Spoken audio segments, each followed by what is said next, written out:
अस्सलाम वालेकुम, मैं हूं फ़ारूक बलोच, बिज़नेस जर्नलिस्ट समा डिजिटल। अपना घर बनाना हर इंसान की ख्वाहिश होती है और इसकी सही कदर वही जानता है जो किराए के मकान में रहता हो। लेकिन हर शख्स जो है वो कैश के ऊपर घर ख़रीद नहीं सकता और इसके लिए कर्ज़ा या फ़ाइनेंसिंग लेना भी आसान नहीं होता।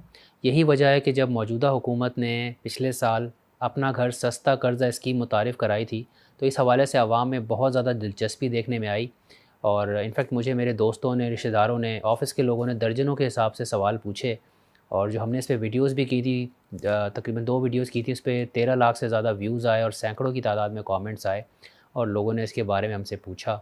इस स्कीम में बहुत ज़्यादा दिलचस्पी की एक वजह ये भी थी कि मार्केट के मुकाबले में ये कम दामों पे सस्ते रेट्स के ऊपर आपको कर्ज़ा दे रहे थे और इसको डिज़ाइन इस तरह किया गया था कि जैसे कि आपकी एक घर का जो महीने का किराया होता है, इस कर्ज़े की किस्त भी उतनी बननी चाहिए। तो इसने बड़ा अट्रैक्ट किया आवाम को।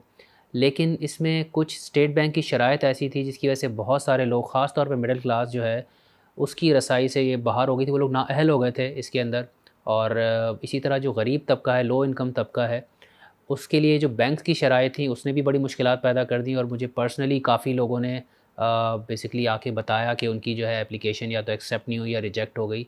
बहुत मुश्किलें पेश आ रही थी क्योंकि बैंक्स जो हैं वो रिलक्टेंट थे, उनका कर्ज़ा अप्रूव नहीं कर रहे थे। और इन्हीं शराइत को लेके जब हमने डिप्टी गवर्नर स्टेट बैंक का इंटरव्यू किया था, तो हमने ये सवाल भी उठाए थे स्टेट बैंक के सामने कि भाई ये तो मुश्किल लग रहा है, आपने जिस तरह से डिज़ाइन किया है, शायद ये बहुत सारे लोग इससे एक्सक्लूड हो जाएंगे। सिर्फ वाहिद हमने तनकीद नहीं की थी, और लोगों ने भी तनकीद की थी स्कीम के ऊपर, लेकिन लग ये रहा है उसके बाद चंद महीने स्टेट बैंक ने इस पर सोचा है, फ़िक्र की और शायद उनको समझ आ गया कि इसमें तब्दीलियाँ करने की ज़रूरत है।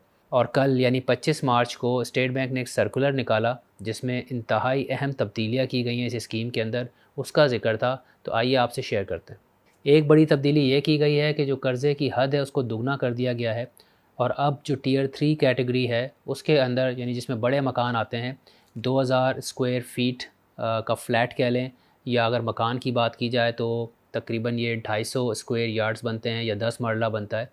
उसमें अब आप 50 लाख के बजाय 1 करोड़ तक का कर्ज़ा ले सकते हैं।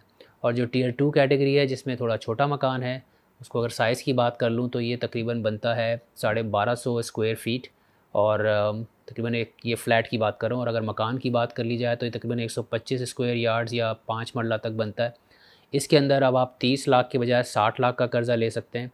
और इन दोनों कैटेगरीज़ के अंदर बेसिकली जो अपर लिमिट थी, यानी जो मकान की जो कीमत पे हद रखी गई थी, वो अब ख़त्म कर दी गई है। यानी पहले जो टियर 3 था उसमें 60 लाख तक से ऊपर का मकान के लिए आप कर्ज़ा नहीं ले सकते थे।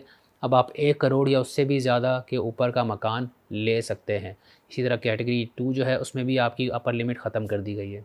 एक और अहम तब्दीली ये की गई है कि पहले जो कम से कम मुद्दत थी कर्ज़े की, वो 10 साल थी, यानी 10 साल से कम का कर्ज़ा आप नहीं ले सकते थे।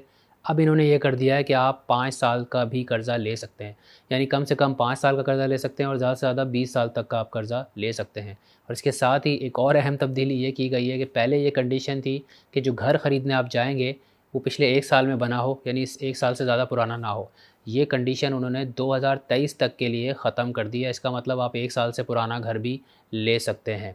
और जो उन्होंने फ़र्स्ट ट्रांसफ़र के ऊपर पाबंदी लगाई हुई थी वो भी ख़त्म कर दी है। और अब इन तब्दीलियों की वजह से जो मिडिल क्लास इनकम वाले लोग थे, जो शिकायत कर रहे थे कि यार 60 लाख में कौन सा घर मिलता है बड़े शहर में, कराची, लाहौर वगैरह में, तो मेरे ख़्याल में अब उसको इन्होंने काफ़ी हद तक एड्रेस कर दिया। बहरहाल अब मिडिल क्लास काफ़ी हद तक इंक्लूड हो गई है।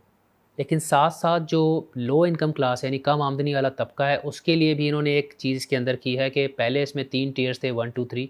अब इन्होंने एक टियर 0 मुतारिफ़ करवाया है जिसमें माइक्रो फाइनेंस बैंक्स को ऑन बोर्ड लिया है, जिनका बेसिकली स्पेशलाइजेशन होती है कि इस तबके को ख़ास तौर पे कर्ज़ा देने की उनके पास एक्सपर्टीज़ होती है, वो उसको बेहतर मोबिलाइज़ करते हैं।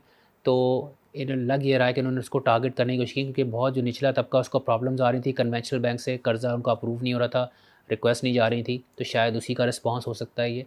लेकिन इसमें जो कर्ज़े की हद रखी गई है वो 20 लाख रुपए रखी गई है। 20 लाख से ज़्यादा आप कर्ज़ा नहीं ले सकते। और साथ ही इसके अंदर जो प्राइस है उस पे इन्होंने कोई कैप नहीं लगाया कि मकान की कीमत कुछ भी हो सकती है, उस पे कोई कैप नहीं है। एक और अहम तब्दीली इन्होंने की है टियर 1 कैटेगरी में। टियर 1 कैटेगरी वही कैटेगरी है जिसमें नया पाकिस्तान हाउसिंग डेवलपमेंट अथॉरिटी से मंजूर शुदा प्रोजेक्ट्स आते हैं। और इसमें बेसिकली मकान पर कैप लगा है कीमत पे 35 लाख का, और जो उसका कर्ज़े की हद है 27 लाख है। ये पहले भी ऐसा ही था। जो तब्दीली की है वो ये है कि जो इसका मार्कअप या इंटरेस्ट रेट पहले 5 साल में वो 5% से कम करके 3% कर दिया है, और उसके बाद वाले 5 साल में 7% से कम करके 5% कर दिया है। इसका बराह रास्त असर ये होगा कि जो आपकी मंथली किस्त होगी वो और भी कम हो जाएगी। और ऑब्वियसली इन चेंजेस की वजह से जो हुकूमत ने सब्सिडी दी थी 33 अरब की, उसको बढ़ा के अब 36 अरब रुपए कर दिया। आज की वीडियो का मकसद सिर्फ जो स्टेट बैंक ने अपनी स्कीम में तब्दीलियाँ की हैं, चेंजेस किए, उनके बारे में आपको बताना था। मैं तफसील में नहीं जा रहा, लेकिन मैं बहुत स्ट्रांगली रेकमेंड करूँगा कि जो हमने पास में इस पे वीडियोस की, ख़ास तौर पे जो डिप्टी गवर्नर का इंटरव्यू किया था स्टेट बैंक के, वो आप जाके ज़रूर देखें। बहुत तफसीली इंटरव्यू था, उसमें पूरी स्कीम आपको समझ में आ जाएगी। ये है कि हमने सारे सवाल उनके सामने रखे थे। ऑब्वियसली कुछ चीज़ें इररेलेवेंट हो जाएंगी क्योंकि उन्होंने अब चेंजेस कर दी और हमारे कुछ सवाल इन्हीं हवाले से थे, तो वो चीज़ें अब चेंज हो चुकी हैं। लेकिन अगर आपको पूरी स्कीम समझनी है कि स्कीम कैसे काम करती है, इसकी एलिजिबिलिटी क्या थी और तब्दीलियों के अलावा बाकी शराइत क्या थी, जैसे कि आप फ़र्स्ट टाइम ओनर होने चाहिए मकान के, इस तरह की बहुत सारी चीज़ें थी, तो वो हमने पिछली वीडियोस में कवर कर ली हैं। आप उसको ज़रूर देखिएगा, उसका लिंक आपसे डिस्क्रिप्शन में शेयर कर लेंगे। आपसे जल्द दोबारा मुलाकात होगी। अल्लाह हाफ़िज़।